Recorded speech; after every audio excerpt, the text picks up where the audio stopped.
কিছু লিখেছে, গোছানো অগোছালো স্বপ্ন দেখেছে, ঘড়ি দেখার আগে টাইম ফুরিয়ে গেছে, জানার আগে ইতি হবে কি কোনো গতি।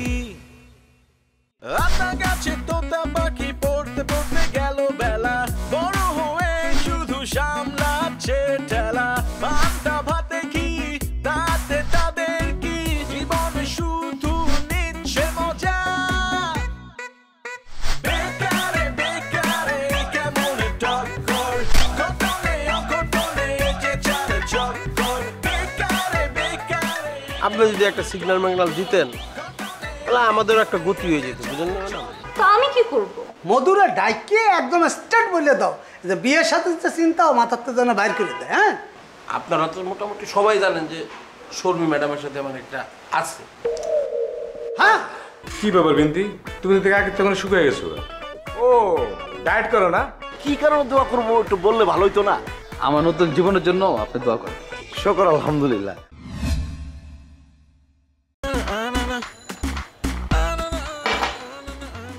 বিন্তি, আমি জানি তুমি মেয়েদের হোস্টেল থাকো, কিন্তু মেয়েদের হোস্টেল ছেড়ে তুমি এখানে, ব্যাপারটা কি বুঝলাম না। তেমন কোনো ব্যাপার না ভাইয়া, আমি তো মেয়েদের হোস্টেলেই থাকছিলাম, কিন্তু বুঝোই তো মেয়েদের হোস্টেলে অনেক রকমের ঝামেলা হয়। হঠাৎ করে একটা ঝামেলা হলো, তাই আর ওখানে থাকতে পারলাম না। আর ওই মুহূর্তে না আশেপাশে কোনো জায়গায় আমি হোস্টেল খুঁজে পাচ্ছিলাম না। এই বিষয়টা আমাদের এখানে যে স্যার, রাঙা স্যার, তাকে এসে বললাম, তখন উনি আমাদের সবাইকে বললো যে এখানে যেন উঠি। আমার তো আরও কয়েকটা বান্ধবী আছে, সবাই মিলে আমরা এখানে চলে আসছি। বুঝতে পারছি, কিন্তু এইখানে ঘটনাটা কি? এইখানের ঘটনা হচ্ছে, রাঙা স্যার খুব ভালো একজন মানুষ। ওনার তো আসলে কোনো সন্তান নেই, আর ওনার যেহেতু অনেক সম্পত্তি, ওনার তো একজন উত্তরাধিকারী দরকার। তাই উনি 4টা ছেলেকে এখানে এনেছে প্রশিক্ষণ দেওয়ার জন্য। আর ওদেরকে প্রশিক্ষণ দেওয়ানোর জন্য আমাদের 4 জনকে এনেছে প্রশিক্ষক হিসেবে। আর এদের মধ্যে যে বেস্ট হবে তাকে তিনি উত্তরাধিকার বানাবেন। কি উত্তরাধিকার খুঁজতেছে? উত্তরাধিকার না একটা মানুষের? ব্যাপারটা কেমন হাস্যকর না? হ্যাঁ, একটু হাস্যকর। কিন্তু তোমরা যে এখানে সবাই থাকো, বিশেষ করে তুমি এতগুলো ছেলের মাঝখানে থাকো, তোমার কি কোনো সমস্যা হয় না? আরে না না, সমস্যা কেন হবে? আমি তো এখানে একা থাকছি না, আমার বেশ কয়েকজন বান্ধবীও তো এখানে থাকছে। আর রাঙা স্যার এই ব্যাপারে খুব স্ট্রিক্ট, যার ফলে আমরা খুব সেফলি এখানে থাকতে পারি। বুঝতে পারছি। তারপর ব্যাপারটা আমার কাছে কেমন জানি অদ্ভুত অদ্ভুত লাগে। হাই দিদি। শেরতাজ, আমি আপনার কাছে যাব ভাবছিলাম। আপনি বসেন না প্লিজ। আমার ভাই আসছে আপনার সাথে একটু পরিচয় করিয়ে দিতে। আমার ভাই রকেট। আর রকেট ভাইয়া, উনি হচ্ছে আমাদের রাঙা স্যার, রাঙা স্যারের ভাতিজি শেরতাজ। আসসালামু আলাইকুম। ওয়ালাইকুম আসসালাম। ভালো আছেন? ভালো, আপনি ভালো আছেন? জি ভালো। বিন্তি, খালি মুখে বসায় গল্প করছো নাকি আপ্যায়ন করেছো? না না, তুরাব ভাই তো খুব আপ্যায়ন করলো, মুন্নি রান্না করেছে, খাওয়া দাওয়া করেছে, এখন বসে কফি খাচ্ছে। গ্রেট। ভাইয়া এসছেন যখন যাই যাই করবেন না, বোনকে সময় দেন আর আজকে থেকে যান। আরে কি বলতেছেন আপনারা? যেমন করে বলতেছেন আমার তো মনে হচ্ছে বাড়ির কাজ সব বাদ দিয়ে আপনাদের এখানে বসে থাকতে হবে। আপনি কি বাড়িতেই থাকেন? হ্যাঁ, বাড়িতে থাকি, ওখানে ফ্যামিলি বিজনেস দেখাশোনা করি। আচ্ছা, কিসের বিজনেস? চাউলের বিজনেস, ওখানে সব ব্যবসা আর কি। ঢাকায় প্রায় আসা হয়, 9 বাজার। আর এবারও আসছিলাম, ভাবলাম বোনের সাথে দেখা করে যাই। গ্রেট। আপনি কি করেন? সেম ফ্যামিলি বিজনেস দেখাশোনা করি, বাট ঢাকায় না, খুলনায়। ও আচ্ছা, কিসের বিজনেস? অনেক টাইপের বিজনেস, আসলে এখন বলে শেষ করা যাবে না। আপনারা গল্প করুন, আমি আসি, কিছু লাগলে আমাকে বলবেন। আর বিন্তি, তুমি ভাইয়া ঠিক মতো টেক কেয়ার করো। হ্যাঁ, বাই। ঠিক আছে। ভাইয়া, কফিটা ঠান্ডা হয়ে যাচ্ছে। হ্যাঁ।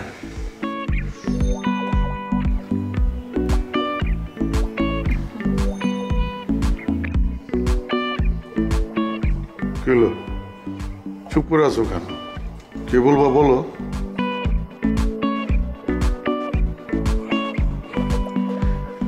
আমি ওই যে একটা কথা বলতে চাইছিলাম না, ওই কথাটা বলতে আসছিলাম। হ্যাঁ, এই কথা তো তুমি 3বার বলে ফলাইলা। কথাটা কি বলো? কেমনে বলুন ভাই, আমি তো আপনার অনেক রেসপেক্ট করি, আপনি জানেন। আসলে বলতে পারতেছি না। যে কথা বললে আমি বিরক্ত হব সে কথা না বলাই ভালো। জি ভাই, আপনি এই কথা শুনে বিরক্ত হবেন, কিন্তু বিরক্ত হইলেও তো ভাই আমি তো না বইলা থাকতে পারতেছি না। তাহলে বইলা ফলা বলো বলো।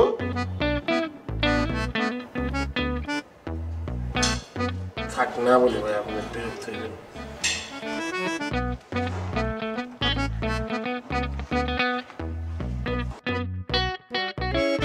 সাকাল ভাই ও হচ্ছে আমার কাজিন, আর রকেট ভাইয়া।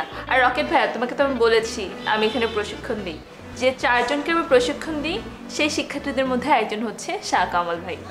জি, জি।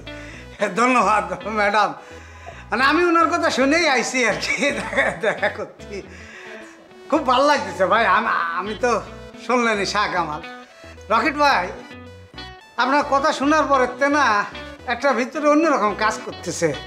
হয়েছে কি, আমি একটু মা ভক্ত ছেলে তো, মানে গ্রাম থেকে কেউ যদি কারোর সাথে দেখা করতে আসে বুকের মধ্যে কীরকম যেন একটু লাগে, বুঝতে পেরেছেন? মার কথা মনে পড়ে, অনেকদিন দেখি না মারে। এই যে আইছেন আপনি, একটা গ্রামের মাটির গন্ধ পাচ্ছি জানেন। আমি তো প্রায় শহরে আসি ব্যবসায়িক কাজে। না চলে আসবেন না, কোনো সংকোচ বোধ করবেন না। এই আপনি করেন নাকি গ্রামে? আমি তো গ্রামে আমাদের পারিবারিক ব্যবসা আছে, ফ্যামিলি বিজনেস, ওটাই দেখাশোনা করি। দেখছেন আমার মা গ্রামে আছে, বুঝতে পেরেছেন? রকেট ভাইয়া হয়েছে কি, উনি আসলে একটা মা ভক্ত ছেলে। আর আন্টি কিন্তু এখানে আসছিল, বেশ কয়েকদিন আমাদের সাথে ছিল। এত ভালো মানুষ আন্টি, যে কয়েকদিন ছিল মনে হয়েছে মায়ের মতো আমাদেরকে একদম আগলে রেখেছে। আরে কি কর ম্যাডাম, মা তো মাই। কিন্তু আমার একটা জিনিস একটু খুব জানতে ইচ্ছে করতেছে, আপনাদের স্যার যে প্রজেক্ট শুরু করছেন, মানে বিশেষ করে আপনি এই প্রজেক্টে কিভাবে এখানে আসলেন? ও আমি শাহ কামাল সাহেব, আসলে হয়েছে কি, বুঝতেই তো পারছেন, মা আসলে ভাইয়াকে পাঠিয়েছে আমি এখানে কিভাবে আছি কি করছি সব কিছু দেখাশোনা করার জন্য। তাই এসব বিষয়ে ভাইয়ের একটু বেশি আগ্রহ। আর এসব তো করবে না। হ্যাঁ, মেয়েটা কোন জায়গায় আছে, কিরম ভাবে আছে, থাকে কোন জায়গায়, সব তো খোঁজ খবর নেবে ভাই না? হ্যাঁ, অসুবিধা নেই, আমি পরিষ্কার করতেছি।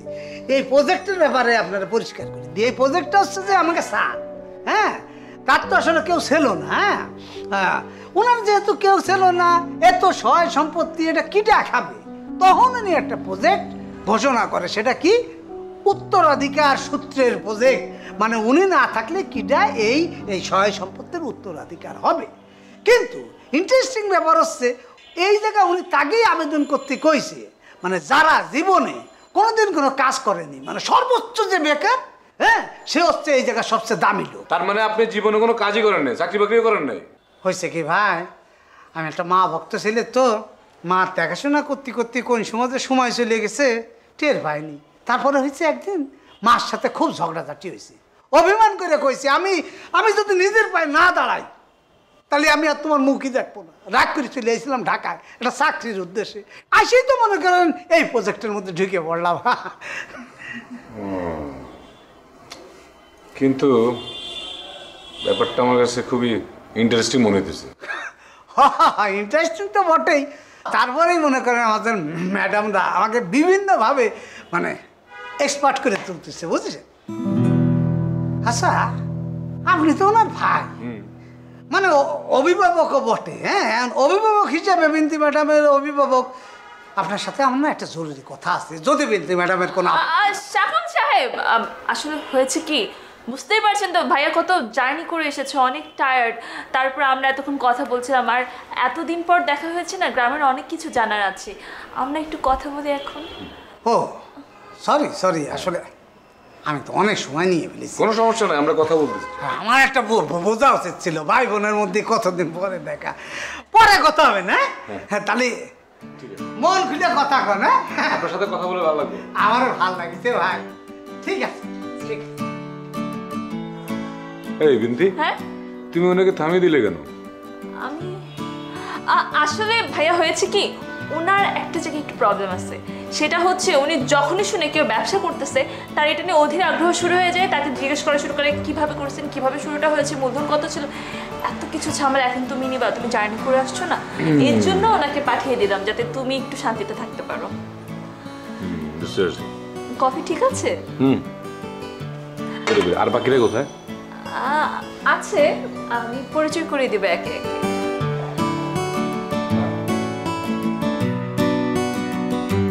সহ্যের সীমা ছাড়াই গেছে, আর সহ্য করতে পারতেছি না।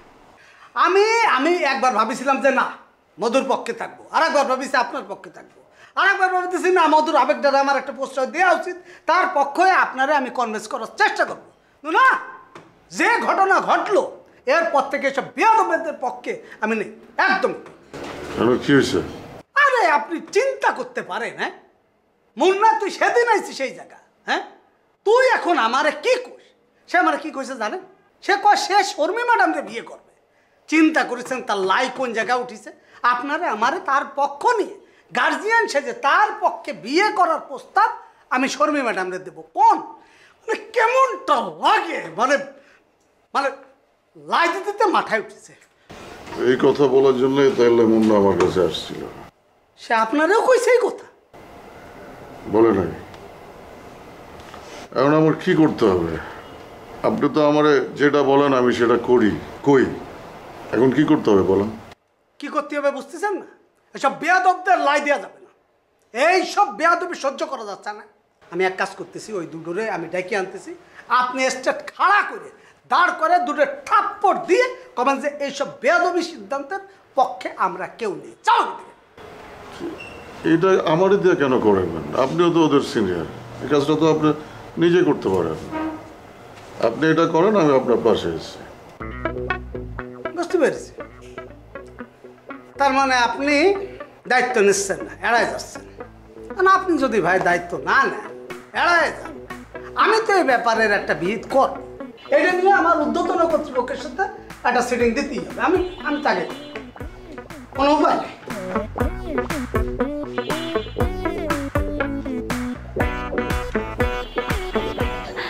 ভাইয়া, তোমার ব্যবসার কি অবস্থা?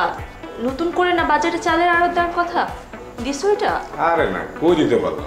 একটা জায়গা নিয়ে যদি 10-15 জন কামড়াকামড়ি করে সে জায়গায় কোনো শান্তি পাওয়া যায়? হ্যাঁ, আমি হচ্ছি নির্ভেজাল মানুষ, তুমি তো জানোই আমি ভেজাল পছন্দ করি। এরপর ওই জায়গায় ছেড়ে দিয়েছি, আর তার দেই নেই। তবে আমগো যে আর আছে না পিছনে যে জায়গা, ওই জায়গাটা বড় করে এখন আরো বড় করে ফেলাইছি জায়গাটা, বুঝছো? আর একটা অনেক বিশাল করে ফেলাইছি। তুমি তো গ্রামে যাও না, দেখবে কি হবে? আচ্ছা তুমি গ্রামে যাও না কেন? গ্রামে যাইবা, সবার লাগে মিশবা, দেখবা সবকিছু। যাইতে তো ইচ্ছে করে ভাইয়া, কিন্তু বুঝোই তো চাকরি করি, হুটহাট করে যেতে পারি না। তা অবশ্য ঠিক হয়েছে, চাকরি করলে তো যাও। সালাম আলাইকুম ভাইয়া। বিন্দু আপনি কোনো কাজ করছেন? হ্যাঁ, আপনার আমি যতটুকু আপন ভাবে আপনি কিন্তু আমার ভাবেন না। মানে আমি একটু ঘুমাই আছি, ভাই আসছে, আপনি একটু ডাক দিলেন না। আপনি কি আমার পরিবারে কেউ মনে করেন না? সমস্যা নাই, আপনি ডাকেন নাই তো কি হয়েছে? আমি ভাইয়ের সাথে নিজে নিজে পরিচয় নিই। ভাইয়া আমার নাম মুন্না। আমার নাম রকেট। বাহ, সুন্দর নাম ভাই। এই রকেট দিয়ে কি চাঁদে চোদে যান নাকি? না ভাই, এরকম কেন হবে? আচ্ছা আচ্ছা। ভাইয়া, একটু আগে শাহকামাল সাহেব আসতো না?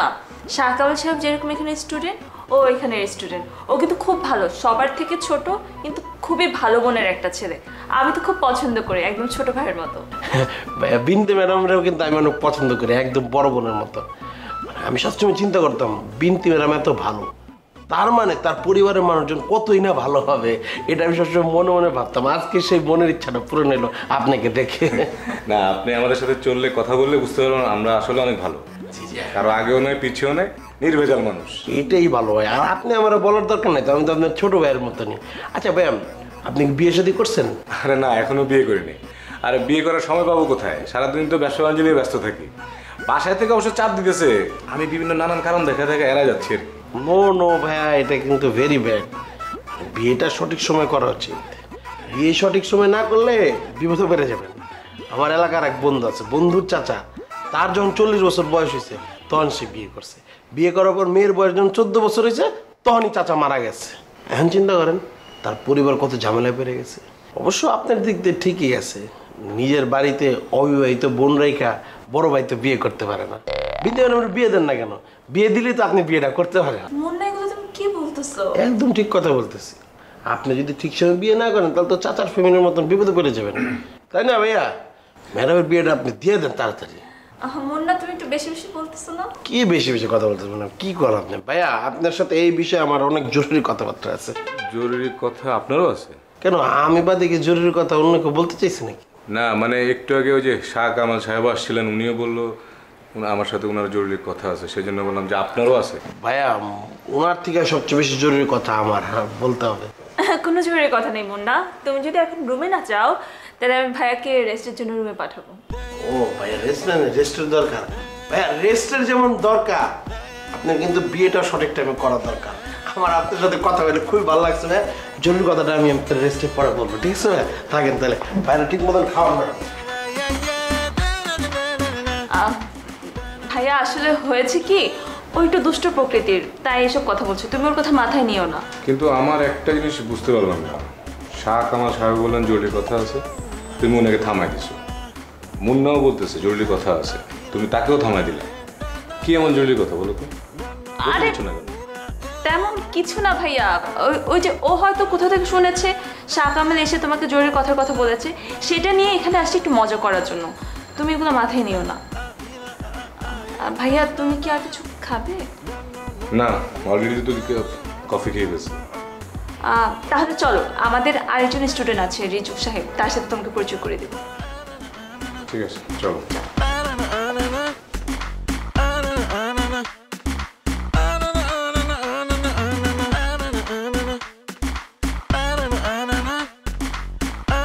রিজুক সাহেব, আপনাকে বলেছিলাম না আমার একটা কাজিন আসবে, আমার কাজিন রকেট ভাইয়া। আর রকেট ভাইয়া, আমি এখানে যাদের প্রশিক্ষণ দিই তাদের মধ্যে সবচেয়ে সিনিয়র আর ভালো যে মানুষটা সেটা হচ্ছে রিজুক সাহেব। আর রাঙা স্যারের পরে অভিভাবক হিসেবে যে সবসময় ছায়া দিয়ে আমাকে রাখে সেটা হচ্ছে রিজুক সাহেব। Nice to meet you. ভালো আছেন আপনি? হ্যাঁ তাই তো দেখতেছি, এখানে তোমার সমস্ত ভাই বোন আত্মীয় স্বজন সব কিছু বানায় ফেলছো, আর এই কারণে তুমি বাড়িতে যাও না। আর চাচি আমার কি বলে, ওখানে বাড়িতে যায় না, একটু যা খবর নেই। না না, বিষয়টা ওরকম না, আসলে উনি আমাদের ম্যাডাম প্রশিক্ষক আর কি, তো তারপরে আমরা একটু পারিবারিক মুডে থাকি যাতে কাজ করতে বা ক্লাস করতে কোনো বিরক্তি না আসে, বুঝছেন? এর চেয়ে বেশি কিছু না। আচ্ছা যাই হোক, ভাইজানরা আপ্যায়ন করছেন? হ্যাঁ, আসার পর থেকে তো তুরাব ভাই, মুন্নি সবাই খুব আপ্যায়ন করেছে, খাবার দাবার খেলো, একটু আগে কফিও খেলো, সবার সাথে কথাবার্তা বলতেছে। এর মধ্যে রাঙা স্যারও 2বার ফোন দিয়ে খবর নিল। ঠিক আছে, তাহলে ওনাকে রেস্ট দিতে দেন, আবার কথা হবে। হ্যাঁ ঠিক আছে। আর আপনি ম্যাডাম ফ্রি হলে একটু আইসেন তো, আপনার সাথে জরুরি কিছু কথা আছে। হ্যাঁ রিজুক সাহেব, আমি তাহলে ভাইয়াকে রুমে দিয়ে আসি, ফ্রেশ হোক, তারপর আসি। জি জি জি, ঠিক আছে, আপনিও আইসেন। হ্যাঁ জি চলো ভাই।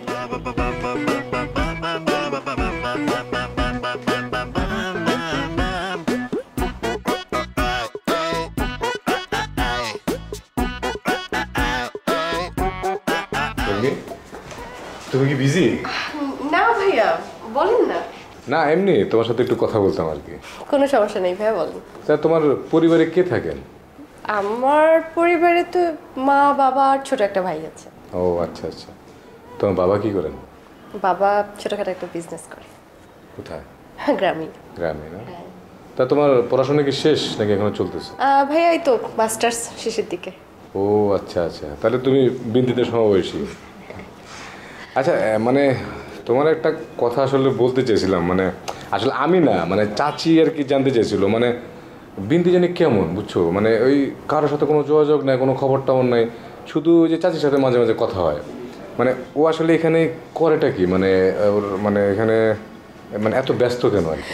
ভাইয়া বুঝতেই তো পারছেন, ওখানে পড়াশোনা করতেছে, আর এখানে আবার ক্লাস করাইতে হয়, সব কিছু মিলাই তো আসলে ব্যস্ত থাকে।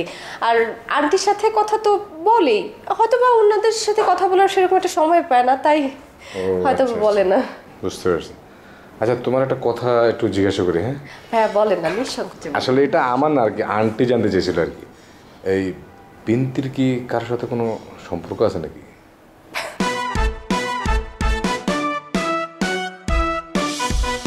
মধু বলতেছিল যে ও আপনাকে ভালোবাসে এবং বিয়ে করতে চায়। আমি একটা পাগলের কারখানায় থাকি জানো তো। তুমি পাগলের কারখানায় কি করো? আরে তোমার আশকারা পায়া মুন্না ও শর্মি ম্যাডামকে বিয়ে করার জন্য পাগল হয়ে গেছে। 12 লাখ টাকা তুই এই মুহূর্তে কোথা থেকে কিভাবে ম্যানেজ করবি? আপনার আমি সুখ শান্তিতে সংসার করবো, কোনো আত্মীয় স্বজনের দরকার নেই।